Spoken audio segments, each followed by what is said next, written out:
Break news MLC కవితపై hot comments చేశారు TCA secretary Guruvareddy. HCA అధ్యక్షుడు జగన్మోహన్ రెడ్డి వెనుక కవిత పాత్ర ఉందన్నారు. జగన్మోహన్ రావు అవినీతితో కవితకు సంబంధం ఉందని ఆరోపించారు. కవిత కేటీఆర్ అండదండలతోనే జగన్మోహన్ రావు అక్రమాలకు పాల్పడ్డారని హాట్ కామెంట్స్ చేశారు. ఒకవేళ ఈ అవినీతిలో ఎలాంటి సంబంధం వారికి లేకపోతే నిరూపించుకోవాలని డిమాండ్ చేశారు గురువారెడ్డి.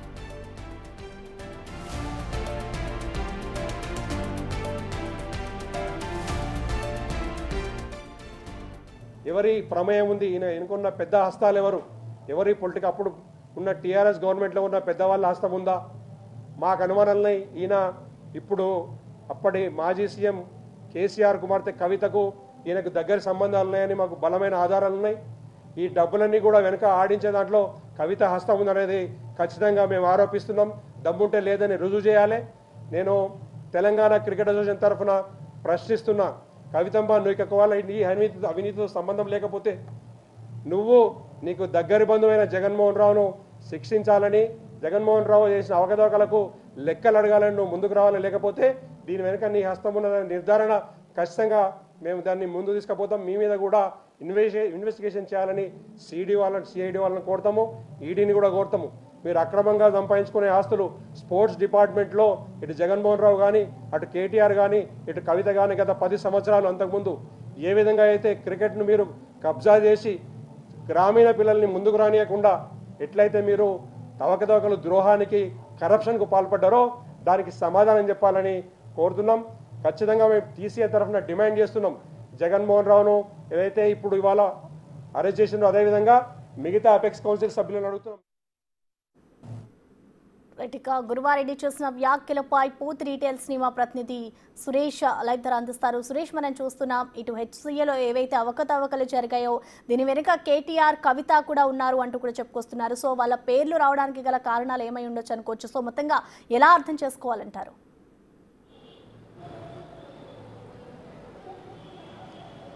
అసలు హైదరాబాద్ క్రికెట్ అసోసియేషన్ని పూర్తిగా రద్దు చేసి కొత్త బాడీని ఎన్నుకోవాలని చెప్పేసి గురువారెడ్డి డిమాండ్ చేస్తున్నారు. గత 10 ఏళ్లలో, అంటే ఇప్పుడు 2 ఏళ్ళు, గతంలో 10 ఏళ్ళు, దాదాపు 12 ఏళ్ల నుంచి బీసీసీఐ నుంచి సంవత్సరానికి 70 నుంచి 100 కోట్లు వస్తాయి. ఆ డబ్బులన్నీ ఎక్కడికి పోయాయని చెప్పేసి కూడా గురువారెడ్డి ప్రశ్నిస్తున్నాడు. ఒక్క హైదరాబాద్ క్రికెటర్ని కూడా తయారు చేయలేకపోయారు.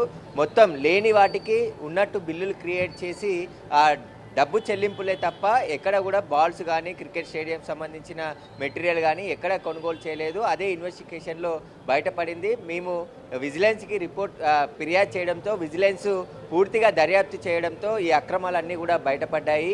దీనిపైన పూర్తి విచారణ జరపాలి. అదేవిధంగా ఈడీ కూడా రంగంలోకి దిగింది. కాబట్టి ఇంతకుముందు క్రికెట్ అసోసియేషన్కి సంబంధించిన హైదరాబాద్ క్రికెట్ అసోసియేషన్లో ఉన్నటువంటి సభ్యుల ఆస్తులు ఎంటున్నాయి, ఇప్పుడు వాళ్ళు ఎన్నికైన తర్వాత ఎన్ని వచ్చాయి అనే దానిపై విచారణ జరిపితే మొత్తం తేటతెల్లం అవుతుంది. దాదాపు ఒక్కొక్కరు ఖరీదైన విల్లాలు కొని బిజినెస్ క్లాస్ ఫ్లైట్లలో తిరిగి ఒక క్రికెటర్ని కూడా తయారు చేయలేకపోయారు అని చెప్పేసి కూడా ఆయన ఆవేదన వ్యక్తం చేస్తూ మాట్లాడడం జరిగింది. దానిపైనే నేను సిఐడి ఫిర్యాదు చేసిన, సిఐడి కేసు నమోదు చేసి ఇప్పటికైనా గవర్నమెంట్ ఒక డెసిషన్ తీసుకొని ముందుకు వెళ్తుంది. కాబట్టి పూర్తి స్థాయిలో విచారణ జరిపించి జగన్మోహన్ రావు ఒక్కడే కాదు, ఆయన వెనకాల భారీ తిమింగలాలు ఉన్నాయి, వారిని బయటికి తీయాలి అని చెప్పేసి కూడా ఆయన డిమాండ్ చేయడం జరిగింది.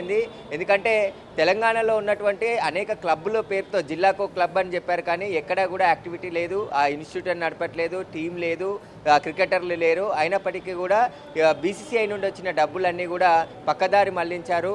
నెలకి 70 కోట్లు అంటే ఇప్పటి వరకు హైదరాబాద్ క్రికెట్ అసోసియేషన్ గజం జాగా కూడా హైదరాబాద్లో కొనలేదు. ఆ డబ్బులన్నీ ఏం చేశారని, ఒక క్రికెట్ బాల్ని 13,000 రూపాయలకు కోట్ చేసి కొనుగోలు చేశారు, ₹1 కోటి పెట్టి.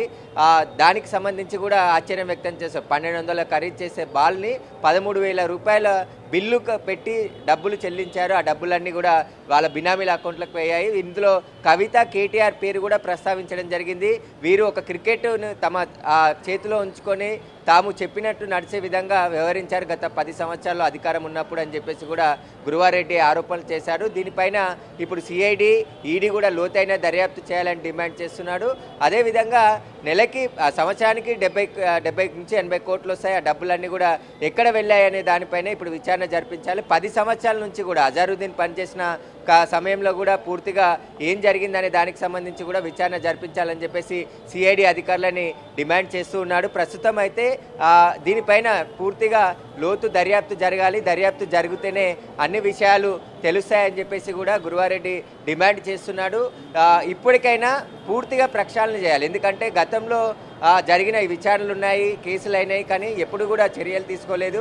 ఇప్పుడు జగన్మోహన్ రావుని అరెస్ట్ చేశారు కాబట్టి మొత్తం అసలు హైదరాబాద్ క్రికెట్ అసోసియేషన్లో జరిగిన అక్రమాలన్నిటిని కూడా బయటికి తీయాలి. వీరి వెనకాల ఉన్న జగన్మోహన్ రావు ఒక్క పర్సన్ మాత్రమే, కానీ ఆయన వెనకాల భారీ తిమింగలాలు ఉన్నాయి. వారందరినీ కూడా అరెస్ట్ చేసి మొత్తం విచారణ చేస్తే ఆ డబ్బులన్నీ ఎక్కడికి వెళ్ళాయనేది కూడా తెలుస్తుందని చెప్పేసి కూడా గురువారెడ్డి డిమాండ్ చేస్తున్నాడు. అయితే సురేష్, ఇప్పటికే చూసుకుంటే అంటే దీని వెనక భారీ మొత్తంలో కూడా అవకతవకలు జరిగాయి అంటూ కూడా వారు ఆరోపిస్తూ ఉన్నారు.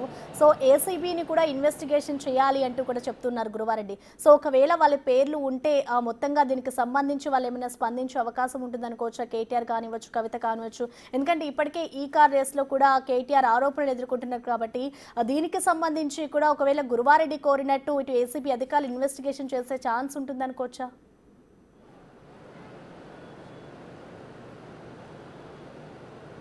గురువారెడ్డి పూర్తి ఆధారాలన్నిటిని కూడా సిఐడికి ఇచ్చాము, సిఐడి విచారణ జరుపుతుంది కాబట్టి విచారణలో అన్ని విషయాలు కూడా తెలుస్తాయని చెప్పేసి చెప్తున్నాడు. అందులో కేటీఆర్, కవిత పూర్తిగా హైదరాబాద్ క్రికెట్ అసోసియేషన్ని తమ కంట్రోల్లో పెట్టుకొని వారు చెప్పిన విధంగా నడుచుకునే విధంగా చేశారు. ఐపీఎల్ టికెట్ల కుంభకోణం కావచ్చు, స్టేడియం మెయింటెనెన్స్ కావచ్చు, మొత్తం ఒక హైదరాబాద్ క్రికెటర్ని తయారు చేయలేకపోయారు ఈ 10 సంవత్సరాల్లో. కానీ బీసీసీఐ నుంచి 100 కోట్ల రూపాయలు పక్కదారి పట్టించారు. సంవత్సరానికి 70 నుంచి 100 కోట్ల రూపాయలు బీసీసీఐ నుంచి హైదరాబాద్ క్రికెట్ అసోసియేషన్కి వస్తాయి.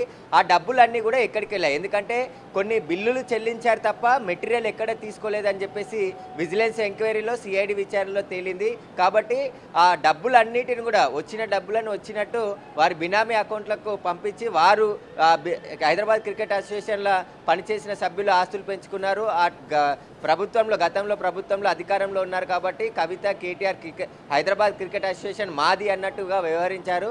వారు చెప్పినట్టే అప్పుడున్న ప్రెసిడెంట్లు, కార్యవర్గం అందరూ కూడా నడుచుకున్నారని చెప్పేసి కూడా గురువారెడ్డి ఆరోపణలు చేస్తున్నాడు. కాబట్టి జగన్మోహన్ రావుని ఒక్కనే కాదు, ఇటు కవితని, కేటీఆర్ని కూడా విచారించాలి.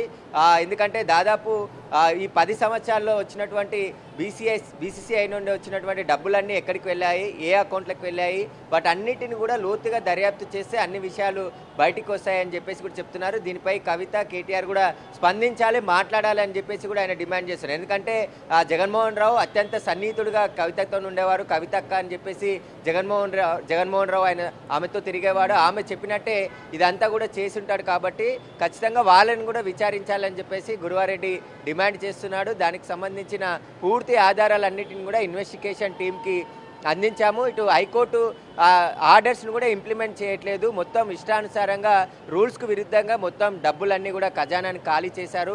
99% వాళ్ళ అవసరాల కోసం డబ్బులు వాడుకున్నారు తప్ప క్రికెట్ ఆడే వాళ్ళకి, పేద క్రికెట్ ఆడే పిల్లల కోసం ఎక్కడ కూడా ఖర్చు పెట్టలేదు. తెలంగాణ వ్యాప్తంగా కూడా క్రికెట్ క్లబ్లకు కూడా మొత్తం 8 సంవత్సరాలు కలిపి 5-5 లక్షలు సంవత్సరానికి చెల్లించాలని చెప్పి ఒక 50 కోట్లు వారికి రిలీజ్ చేయడానికి ప్రయత్నం చేశారు. అవి కూడా రిలీజ్ చేయడం జరిగింది. కాబట్టి అసలు ఏ క్రికెట్ క్లబ్లో ఎక్కడ క్రికెట్ ఆడుతున్నారు, ఒక టీం ఉందా, ఆ టీంలో ఎంతమంది క్రికెటర్స్ ఉన్నారు, ఆ క్రికెట్ క్లబ్ని నిర్వహిస్తుంది క్రికెటర్ అయినా, స్పోర్ట్స్ మ్యాన్ అయినా అనేది ఏదీ లేకుండానే వారి ఇష్టం వచ్చినట్టుగా రీతిగా వ్యవహరించారు. కాబట్టి దీన్ని పూర్తిగా ప్రక్షాళన చేయాలి. ఇప్పుడు కేసు నమోదైంది కాబట్టి అన్ని విషయాలు బయటికి వస్తాయి. మేము ఆరోపిస్తుంది కూడా అదే కాబట్టి సిఐడి లోతుగా దర్యాప్తు చేస్తుంది. సిఐడి ఏదైతే విజిలెన్స్ అధికారులు పూర్తి స్థాయిలో ఖచ్చితంగా విచారణ చేసి నిజాలను బయటికి తీసినందుకు వారికి ధన్యవాదాలు అని చెప్పేసి కూడా గురువారెడ్డి చెప్తున్నాడు. ఎక్కడ కూడా నెల రోజుల నుంచి కేసు నమోదయ్యి ఇన్వెస్టిగేషన్ కొనసాగే వరకు కూడా ఎక్కడ లీక్ కాకుండా మొత్తం ఆధారాలు సేకరించిన తర్వాతే నిందితులని అరెస్ట్ చేసి రిమాండ్కి తరలించారు. కాబట్టి ఇప్పుడు ఈడీ కూడా రంగంలోకి దిగింది. కాబట్టి ఈ క్రికెట్ అసోసియేషన్లో ఉన్నటువంటి సభ్యులతో పాటు క్రికెట్ క్లబ్లకు సంబంధించిన సభ్యులందరి ఆస్తులను కూడా విచారణ చేయాలి. అప్పుడే నిజాలు బయటికి వస్తాయి. అదేవిధంగా ఈ జగన్మోహన్ రావు వెనకాల ఉన్నటువంటి పెద్ద తలకాయలను పట్టుకోవాలని చెప్పేసి కూడా గురువారెడ్డి డిమాండ్ చేస్తున్నారు. ఇప్పటికే హైకోర్టు, సుప్రీంకోర్టులో కూడా మేము కొట్లాడుతూ ఉన్నాం దానికోసమే. కానీ ఇప్పుడు సిఐడి కేసు నమోదు చేసి అరెస్ట్ చేసింది కాబట్టి అన్ని విషయాలు బయటికి వచ్చే అవకాశం ఉంది. ఇప్పటికైనా మొత్తం హైదరాబాద్ క్రికెట్ అసోసియేషన్ని ప్రక్షాళన చేసి పేద పిల్లలు క్రికెట్ ఆడే పేద పిల్లల్ని ప్రతిభావంతులుగా తీర్చిదిద్దేగా ఖర్చు చేయాలి. ఆ డబ్బులన్నీ కూడా బీసీసీఐ కూడా క్రికెట్ డెవలప్మెంట్ కోసం డబ్బులు కేటాయిస్తే ఆ డబ్బులని వారి సొంత అవసరాలకు వాడుకున్నారు. వారికి నచ్చిన వారికి చెల్లింపులు చేశారు. కాబట్టి వాళ్ళు విలాసవంతమైన జీవితం గడపడానికి ఖరీదైన కార్లు కొని బిజినెస్ క్లాసు ఫ్లైట్లలో తిరగడానికి ఆ డబ్బులు వాడారు. కాబట్టి వీరందరినీ కూడా శిక్షించాలి. వీరితో పాటు గత 10 సంవత్సరాలు రాజకీయం ప్రభుత్వంలో ఉన్నటువంటి కేటీఆర్, కవిత కూడా స్పందించి వారి ప్రమేయం కూడా దీంట్లో ఉంది అని చెప్పేసి ఆయన చెప్పడం జరిగింది. కాబట్టి ఈ కోణంలో కూడా విచారణ చేయాలని చెప్పేసి డిమాండ్ చేస్తున్నాడు. అయితే సురేష్, ఇప్పటివరకు చూసుకుంటే గురువారెడ్డి దగ్గర అన్ని ఆధారాలు ఉన్నాయంటూ కూడా ఆయన చెప్పుకొస్తున్నారు. దీని వెనకాల పెద్ద తలకాయలు ఉన్నాయంటూ కూడా ఆయన పదే పదే చెప్తున్నారు. కాబట్టి ఒకవేళ వారిని ఇన్వెస్టిగేషన్ చేసే ఛాన్స్ ఉంటుందనుకోవచ్చా? దీనికి సంబంధించి ఏమైనా స్పందించారా?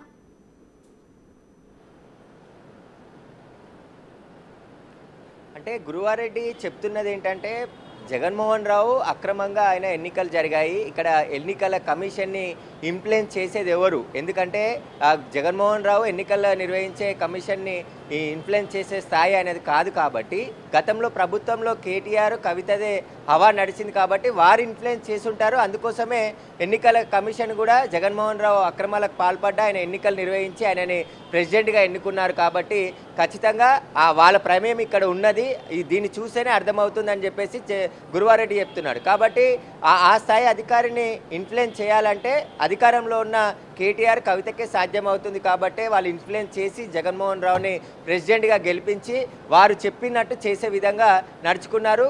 జగన్మోహన్ రావు వారికి అత్యంత సన్నిహితుడు, వాళ్ళ కుటుంబ సభ్యుడు అని చెప్పేసి కూడా చెప్తున్నారు. వారికి ఏదైతే చుట్టరికం కూడా ఉంది. కాబట్టి కవిత, కేటీఆర్ చక్రం తిప్పి జగన్మోహన్ రావుని ప్రెసిడెంట్గా చేసే విధంగా చేశారు. ఇలా అక్రమంగా జగన్మోహన్ రావు ఒక స్పోర్ట్స్ ప్లేయర్ కాదు, ఆయన ఎక్కడ కూడా క్రికెట్ ఆడలేదు.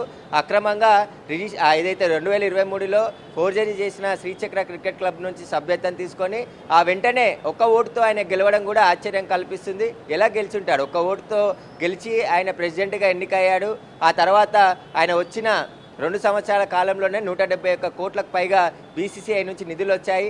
ఆ నిధులను కూడా పక్కదారి పట్టించాడని చెప్పేసి ఇప్పుడు ఆయన ఆరోపిస్తున్నాడు. కాబట్టి నిధులన్నీ కూడా ఎక్కడ పోయాయి? చిన్న చిన్న కాంట్రాక్టులు కాదు, గత 10 ఏళ్ల నుంచి జరిగినటువంటి బీసీసీఐ నుండి వచ్చిన డబ్బులన్నీ కూడా ఎక్కడికి తరిగి వెళ్ళాయి, ఎలా గోల్మాల్ జరిగింది హైదరాబాద్ క్రికెట్ అసోసియేషన్లో, వాటన్నిటిపైన విచారణ జరిపించాలని మేము గత కొన్ని సంవత్సరాల నుంచి పోరాడుతున్నాము. ఆ పోరాటానికి ఇప్పుడు సిఐడి, విజిలెన్స్ అధికారులు విచారణ చేసి నిజమైన ఆధారాలు బయటికి తీయడంతో ఈ డొంకంతా కూడా కదిలింది. కాబట్టి ఇక మొత్తం హైదరాబాద్ క్రికెట్ అసోసియేషన్లో జరిగిన అక్రమాలన్నీ కూడా బయటకు వచ్చే అవకాశం ఉంటుంది. ఈ బాడీని అంతా రద్దు చేయాలి. ఇక్కడ ఏదైతే సస్పెండ్ అయిన క్రికెట్ క్లబ్లకు సంబంధించిన వారిని కూడా ఓటింగ్లో పాల్గొనే విధంగా చేశారు. వారికి హైకోర్టు స్పష్టంగా ఆదేశాలు చేసింది, ఏదైనా ఒక క్రికెట్ క్లబ్లో ఉండాలి, వాళ్ళు మిగతా క్లబ్లలో ఉండొద్దు అని చెప్పేసి ఆర్డర్స్ ఉన్నప్పటికీ కూడా సస్పెండ్ అయిన వాళ్ళని కూడా మళ్ళీ తిరిగి బాడీలో చేర్చుకోవడం జరిగింది. వారంతా కూడా రూల్స్కు విరుద్ధంగా వ్యవహరించాడు జగన్మోహన్ రావు. వీరి వెనకాల కవిత, కేటీఆర్ ఉండడం వల్లనే ఇదంతా జరిగింది, సాధ్యమైంది అని చెప్పేసి కూడా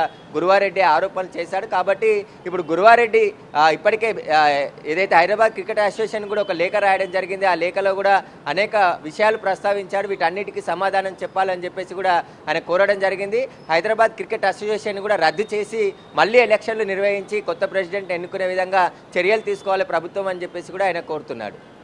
రైట్, థ్యాంక్ యూ సురేష్.